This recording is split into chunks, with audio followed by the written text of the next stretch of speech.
Querido irmão, querida irmã, para esse sábado da nona semana do tempo comum, nesse dia 10 de junho, temos como proposta de reflexão o texto de Marcos, capítulo 12, do versículo 38 a 44. Naquele tempo, Jesus dizia no seu ensinamento à multidão: Tomai cuidado com os doutores da lei. Eles gostam de andar com roupas vistosas, de ser cumprimentados nas praças públicas, gostam das primeiras cadeiras nas sinagogas e dos melhores lugares nos banquetes. Eles devoram as casas das viúvas, fingindo fazer longas orações. Por isso, eles receberão a pior condenação. Jesus estava sentado no templo diante do cofre das esmolas e observava como a multidão depositava suas moedas no cofre. Muitos ricos depositavam grandes quantias. Então chegou uma pobre viúva que deu duas pequenas moedas, que não valiam quase nada. Jesus chamou a atenção dos discípulos e disse: Em verdade vos digo, esta pobre viúva deu mais do que todos os outros que ofereceram esmolas. Todos deram do que tinham de sobra, enquanto ela, na sua pobreza, ofereceu tudo aquilo que possuía para viver. Palavra da salvação. Glória a vós, Senhor. Querido irmão, querida irmã, duas imagens contrastantes. De um lado, a exploração e a vaidade. Homens letrados, os doutores da lei. Do outro lado, a pobreza extrema e a generosidade. A mulher marginalizada, a viúva pobre. Jesus pede nossa atenção para os dois quadros. Primeiramente, observar os doutores da lei para não imitar suas atitudes, pois fazem tudo para se colocarem em evidência pelas roupas, lugares de honra e busca de aplausos da sociedade. Pior que isso é o fato de explorarem pessoas que, pela própria condição, já vivem na pobreza extrema. Depois, Jesus nos convida a imitar o comportamento da viúva, sem recursos, mas desapegada, a ponto de depositar no cofre do templo tudo o que tinha para a sua sobrevivência. Na comunidade cristã, não são os títulos e honrarias que contam, mas a generosidade discreta. Querido irmão, querida irmã, em todos os tempos é possível constatar o grande desafio da humanidade: encontrar-se com a humildade. Nas famílias, nos ambientes profissionais e nas comunidades sempre surgem ruídos de comunicação, pois a disputa pela aparência nem sempre é controlada. Querer se sobressair faz parte de egos inflados, que pouco se importam com a fraternidade. Jesus, no templo, observa as ofertas e conclui que a pobre viúva deu mais do que os demais, pois o pouco que ofertou tornou-se muito, porque estava acompanhado de muito amor. Talvez seja por isso que, em algumas situações, recebemos pouco, porque na hora de ofertar só damos as sobras. Porém, a maior obra de caridade é doar os dons, estender a mão a quem precisa. A proposta para esse dia: ser cristão é ofertar o que somos e o que temos. E encerrando este momento, rezemos juntos. Divino Mestre, fazes grave advertência contra os que gostam de ser bajulados pelo público e se enriquecem às custas dos pobres. Receberão condenação mais severa. Depois voltas o olhar para a viúva pobre, que deposita no templo tudo o que tinha para viver. não perderá sua recompensa. Amém. Querido irmão, querida irmã, dando continuidade à reflexão da palavra de Deus da liturgia deste sábado, da nona semana do tempo comum, nesse dia 10 de junho, você poderá acompanhar na sua Bíblia os textos, Tobias, capítulo 12, o versículo 1, do versículo 5 ao capítulo 15, versículo 20. E também o salmo responsorial, que é tirado de Tobias, capítulo 13, o versículo 2, 6, 7 e 8. E o texto de Marcos 12, 38 a 44. Uma vez que você já ouviu a proclamação do Evangelho com a reflexão, você agora vai acompanhar a leitura do livro de Tobias e a sequência dessa reflexão aplicada à vida. Naqueles dias, Tobite chamou Tobias, seu filho, e disse-lhe: Filho, paguemos o salário ao homem que viajou contigo, acrescentando uma gratificação. Tobias chamou, pois, o anjo e disse-lhe: Recebe como salário a metade de tudo o que trouxeste ao voltar, e vai em paz.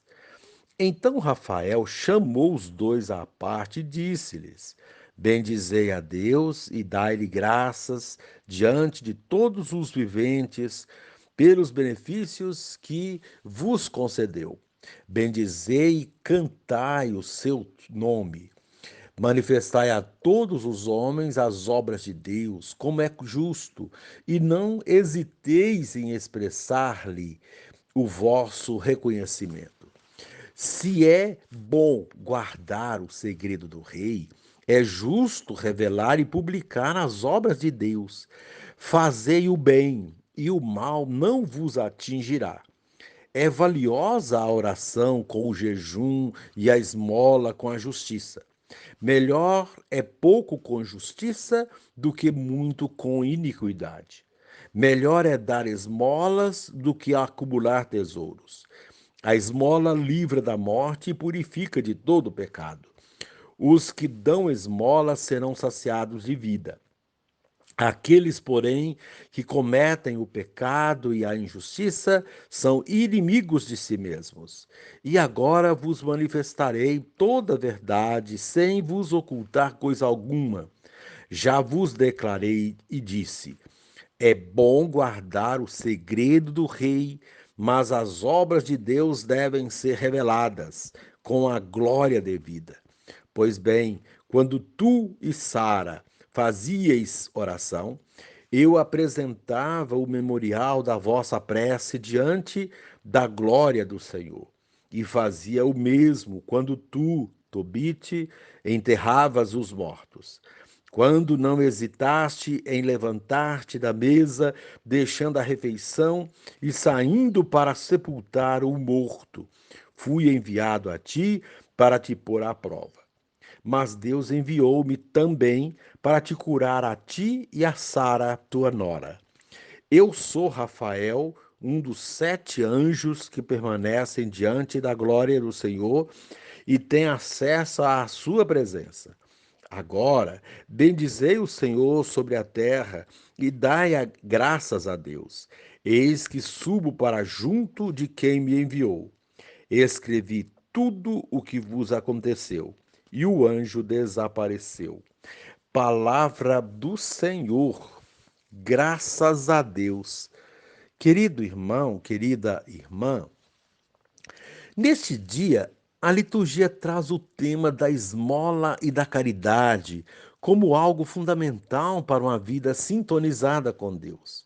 Porém, não qualquer esmola, mas a esmola que, independentemente da quantia, brota de um coração convertido, como um gesto gratuito que revela o amor que existe no coração, e não a esmola interesseira que em nada muda a vida de quem dá e a de quem recebe. Tanto a primeira leitura quanto o Evangelho tratam deste tema e indicam como proceder corretamente para que a nossa prática religiosa de caridade seja um ato que agrada a Deus. A primeira leitura continua o relato de Tobias. No trecho de hoje, após a festa de casamento, ele é motivado a agradecer e dar sua retribuição com alguma coisa a quem o ajudou. Porém, ao agradecer à pessoa que lhe foi solidária, ele tem uma grande surpresa. Em vez de receber a retribuição ou pagamento pelo que fez, a pessoa que lhe foi solidária chamou à parte e lhe deu importantes conselhos. Bendizer, proclamar e agradecer sempre a Deus por todos os benefícios que Deus os havia concedido, anunciar a todos as obras de Deus, praticar o bem, ser íntegro, coerente, adepto da prática da caridade, da esmola. A prática da caridade, diz ele, purifica dos pecados, aproxima a pessoa de Deus, confere vida longa e livra a pessoa da morte, no sentido teológico do termo. Ninguém perde por ser caridoso. Pelo contrário, quem é bom, caridoso e dá esmolas recebe de Deus recompensas incalculáveis. Assim, Tobias é exortado a levar uma vida de acordo com os ensinamentos de Deus e a dar sempre testemunho dele. Depois de todas essas recomendações, a pessoa que ajudou Tobias revela sua identidade. Eu sou Rafael, um dos 7 anjos que estão sempre prontos para entrar na presença do Senhor glorioso. Tobias e a esposa ficam muito assustados com tudo aquilo. O anjo, porém, lhes disse: Não tenham medo, a paz esteja com vocês. E recomenda que eles bendigam sempre a Deus, pois se agirem assim, Deus estará sempre presente na vida deles. A partir disso, percebemos o quanto Deus se faz presente na nossa vida, enviando anjos, pessoas que nos ajudam e nos ensinam a também ser solidários com o nosso próximo. Vale a pena pensar nas inúmeras vezes que alguém, de alguma forma, nos ajudou. Toda vez que recebemos gratuitamente a ajuda de alguém, é Deus que nos envia seus anjos para nos ajudar. Toda vez que ajudamos alguém, tornamos-nos anjos na vida daquela pessoa. Um gesto de caridade, solidariedade ou esmola feito com sinceridade transforma a vida de quem a recebe e de quem a pratica. Vemos isso no evangelho de hoje, no gesto da viúva, que oferece a Deus muito pouco perto do que os outros ofereciam. Todavia, sua esmola foi a mais significativa de todas, porque ela doou não o que lhe sobrava, ou o que não ia precisar, mas sim o que tinha de essencial para a sua sobrevivência. Foi uma doação sincera, sem segundas intenções, diferente da dos demais que doavam quantias vultosas somente para aparecer e terem lugar de destaque, lugares de destaque. Esse tipo de esmola não agrada a Deus. Portanto, Jesus nos alerta no início do Evangelho para tomarmos cuidado com gente que age de modo aparentemente religioso, com o intuito de chamar a atenção. Os que fazem isso são pessoas vazias e seus atos não devem ser imitados porque não passam de representação interesseira. Se, por um lado, estas pessoas dão esmolas, por outro, são tremendamente injustas e opressoras. Quem dá esmola, mas oprime seu irmão, não tem a esmola por justificada por Deus. Em vista disto, o exemplo de Tobias na primeira leitura e da viúva no Evangelho tem muito a nos ensinar na prática da caridade e do amor ao próximo. Querido irmão, querida irmã, encerrando este momento, rezemos juntos. Pai, consciente de estar sempre sob teu olhar, que eu seja atento à tentação do exibicionismo e me recuse a louvar pessoas indignas de serem louvadas. Amém.